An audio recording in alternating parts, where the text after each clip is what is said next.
अब ज़रा आप देखिएगा इस चीज़ को, जो समझना है आपने, ये है आपका प्रेजेंट परफेक्ट। Present perfect.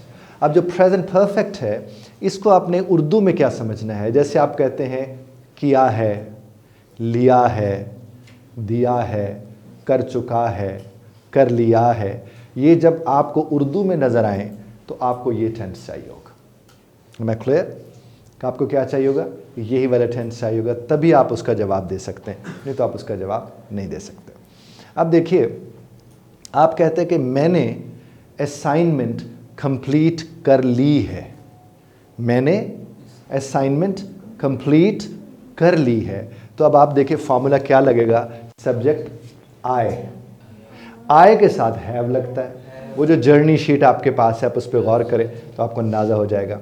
और इसकी बेहतरीन मश्क है, आपको भी किताब मिल जाएगी मेरी, verb is a soul of a sentence, जिसमें 5000 के करीब वर्ब्स हैं। तो वो उससे आप सारा दिन मश्क करते रहे, आपको कोई दिक्कत नहीं है। और उस तरह से जब आप मश्क करेंगे सारे टेंसेस की, उसके साथ वो वैसे 5000 वर्ब्स आपको याद हो जाएंगे शक्लों के साथ। याद करने की ज़रूरत नहीं, रट्टा नहीं लगाना है, क्योंकि जब आप चीज़ों को इस्तेमाल करते हैं वो आपको याद रह जाती हैं। और जब आप चीज़ों को सिर्फ याद करते रहते हैं, वो जब तक इस्तेमाल करते रहते हैं वो याद रहती हैं, तो फिर भूल जाती हैं। और हम तो याद करते हैं कि हमने एक दिन इस्तेमाल करनी होती हैं, और वो इम्तिहान का दिन होता है, इसलिए हमें चीज़ें भूल जाती हैं। यहाँ पर ऐसा नहीं होगा। अब देखिए, आपने कहा आई के साथ कौन सा लगेगा? हैव। अब के बाद I have what? Completed. I have what? Completed. Completed what? My presentation, my assignment, my, जो भी आपका काम था वो आपने कह दिया। अच्छा, आप कहते हैं मैंने उसे ईमेल कर दी है।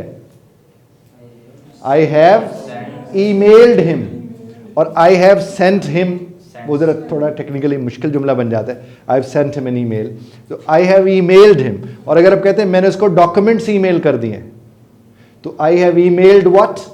डॉक्यूमेंट्स। फिर आप उसे अब ये देखिएगा, सब्जेक्ट के बाद क्या आया? हैज़ या हैव आया, और उसके बाद थर्ड फॉर्म। और अगर हम इससे वही वाला फिक्रा बनाते हैं जो हम सीख रहे थे थोड़ी देर पहले, he has taught English.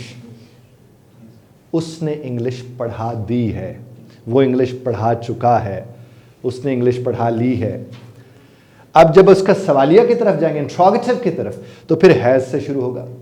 Has he taught English. और यहां पर क्या आएगा? He has not taught English. Has he not taught English. अब यहां पर क्या था? इंट्रोगेटिव था, यहां नेगेटिव, और अब इंट्रोगेटिव नेगेटिव में हमने ये बात की।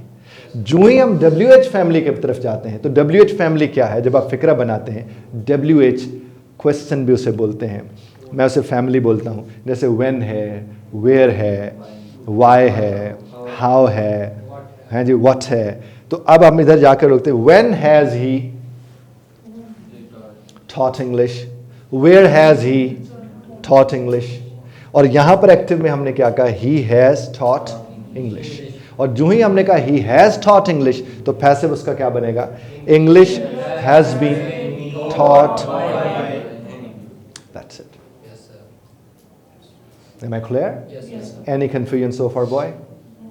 कोई चीज़ ज़हन में ना रही हो, कोई समझ ना आई हो, you can ask.